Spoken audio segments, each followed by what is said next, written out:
आज हम आपको एक ऐसी घटना के बारे में बताने जा रहे हैं जिसे सुनकर आप सहम जाएंगे।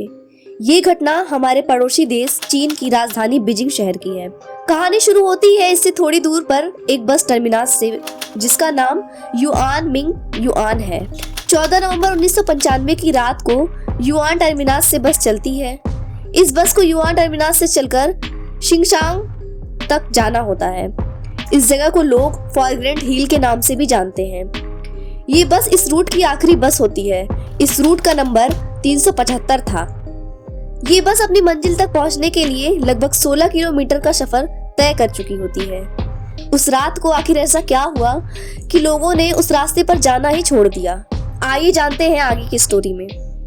ये बस युआन से जब चलती है तो उसमें ड्राइवर और एक लेडी कंडक्टर के अलावा कोई भी नहीं होता। आगे चलकर बस एक स्टॉप पर रुक जाती है जो यहाँ का बहुत ही माना जाना जगह है, जिसका नाम समर प्लेस है। इस स्टॉप से उस बस में एक पति पत्नी, एक जवान लड़का और एक बुजुर्ग औरत चढ़ती है। अब जो रूट नंबर 375 सिटी का बाहरी इलाका था और इस रूट का ये आखिरी बस था, इसलिए इस रास्ते में कोई और गाड़ी भी दिख नहीं रही थी। चारों तरफ सन्नाटा पसरा हुआ था और नवंबर का समय था तो ठंड भी काफी थी। बस चौथे स्टॉप पर पहुंचने वाला ही था कि स्टॉप से पहले ड्राइवर ने देखा कि दो लोग हाथ हिलाकर बस को रुकवा रहे हैं, लेकिन बस ड्राइवर ने ये पहले ही तय कर लिया था कि वह बस को नहीं रोकेगा, क्योंकि वो दोनों लोग स्टॉप से पहले ही बस को रुकवाना चाहते थे। लेकिन लेडी कंडक्टर बस ड्राइवर को बस रोकने के लिए कहती है, क्योंकि यह इस रूट की आखिरी बस होती है। तब ड्राइवर ने सोचा कि अगर वो बस को नहीं रोकेगा तो वो लोग सुनसान इलाके में पूरी रात भटकते रहेंगे। इसलिए ड्राइवर बस को रोक देता है और दोनों पैसेंजर बस में सवार होने लगते हैं। अंधेरे में तो वो केवल दो लोग दिखते हैं, लेकिन जब वो दोनों बस के अंदर चढ़ जाते हैं तब वो 3 हो जाते हैं।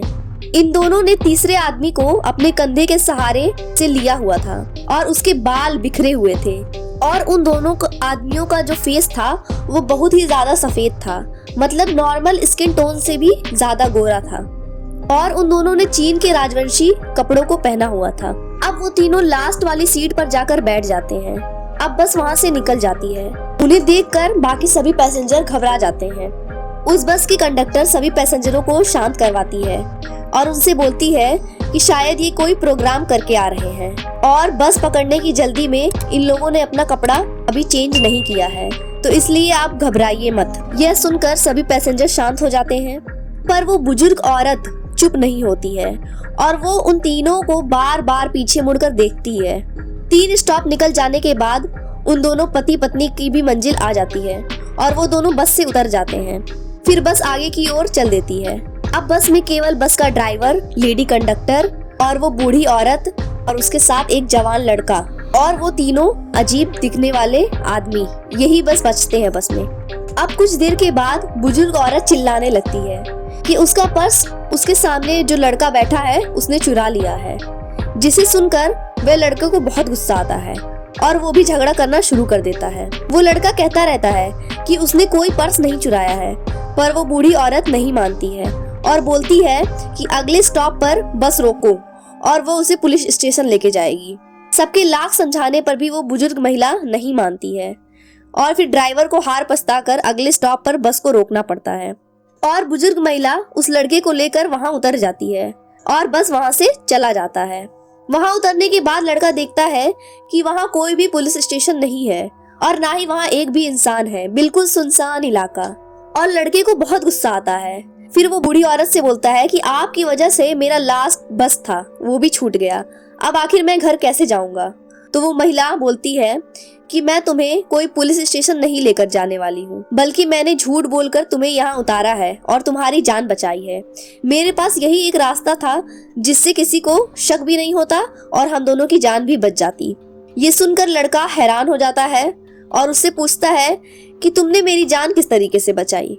फिर वो महिला बताती है कि जो 3 आदमी बस पे चढ़े हुए थे, मुझे वो कुछ अजीब लग रहे थे, इसलिए मैं उन्हें बार बार मुड़कर देख रही थी। और एक बार जब मैंने मुड़कर देखा, अचानक से तेज हवा चली। मैंने जब पीछे मुड़कर एक बार देखा तो उन तीनों के पैर ही नहीं थे और ये देखकर मैं घबरा गई और मुझे समझ नहीं आ रहा था कि मैं क्या करूं। इसलिए मैंने ये झूठा चोरी का इल्जाम तुम पर लगाया और हम दोनों की जान बचाई। ये बात सुनकर लड़के के पसीने आ जाते हैं। कुछ दूरी पर एक पुलिस स्टेशन था, वहाँ दोनों गए और बस में हुई सारी घटना के बारे में पुलिस को बताया। इस बात को इन लोगों का वहम बताकर पुलिस ने इन दोनों को वापस भेज दिया। फिर क्या था, अगले दिन पता चला कि रूट नंबर 375 की लास्ट बस अपने लास्ट स्टॉप यानी फॉरग्रेंट हिल्स पर पहुंची ही नहीं। साथ में ये भी पता चला कि उस बस का ड्राइवर और लेडी कंडक्टर दोनों बस के साथ लापता है। बस डिपो वालों ने मिसिंग रिपोर्ट लिखवाई कि उनकी बस लापता हो गई है और साथ में लेडी कंडक्टर और बस का ड्राइवर दोनों गायब हैं। पुलिस मामले की छानबीन में लग गई और उस बस का पता लगाने के लिए उसने बहुत मेहनत की। फिर उसे वो बुजुर्ग महिला और उस लड़के का बयान याद आया। पुलिस के पास वही एक सुराग था जिससे वह पता लगा सकती थी। इसलिए पुलिस ने उन दोनों को पुलिस स्टेशन बुलाया और पूछताछ करना शुरू कर दिया। तो दोनों ने फिर वही बात बताई जो उस रात हुआ था। अब पुलिस ने इस बात को सच मान लिया था। पुलिस उन सब चीजों की तलाश में लग गई। 2 दिन बीत गए पर बस का कोई भी पता नहीं चला। पुलिस वाले सीसीटीवी भी चेक करते हैं तो उन्हें सिर्फ उसी जगह की फुटेज मिलती है जहां वो लड़का और बूढ़ी औरत बस से उतरे थे। वहीं तक के कैमरे में बस दिखाई देती है, उसके आगे कहीं भी कैमरे में वो बस नजर नहीं आती। 17 नवंबर को मियूर रिजर्वॉयर में एक बस डूबी हुई मिलती है।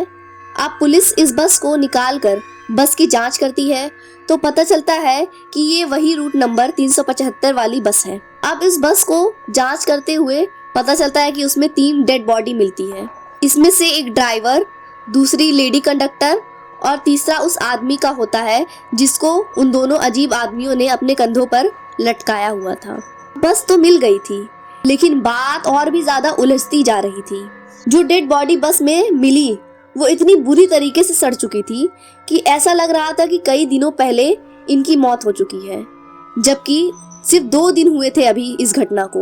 और क्योंकि ठंड का भी मौसम था, 2 नवंबर का महीना चल रहा था, तो लाश इतनी बुरी तरीके से कैसे सड़ सकती है और उसमें से इतनी गंदी स्मेल कैसे आ सकती है। यही बात सबको परेशान कर रही थी। इतनी ठंड होने के बाद भी सिर्फ 2 दिन में लाश का ये हाल कैसे हो सकता है।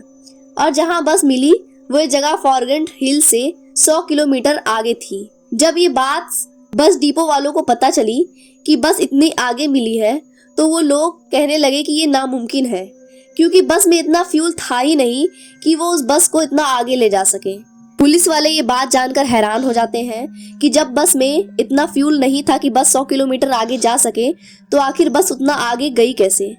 फिर वो टैंक को खोल कर देखते हैं तो उसमें फ्यूल की जगह खून भरा होता है। यह देखकर सभी लोग दहल जाते हैं। जांच चलता रहता है पर कोई भी सुराग नहीं मिलता है।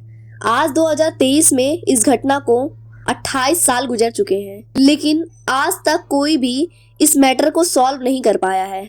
अब ये रूट भूतिया रूट के नाम से जाना जाता है और कई लोग इसे अफवाह भी कहते हैं। क्या आप इससे पहले इस घटना के बारे में जानते थे? अपनी राय कमेंट बॉक्स में जरूर दें और वीडियो अच्छी लगी हो तो लाइक करें और ऐसे ही इंफॉर्मेटिव वीडियो देखने के लिए हमारे चैनल को सब्सक्राइब भी कर लें। Thanks for watching.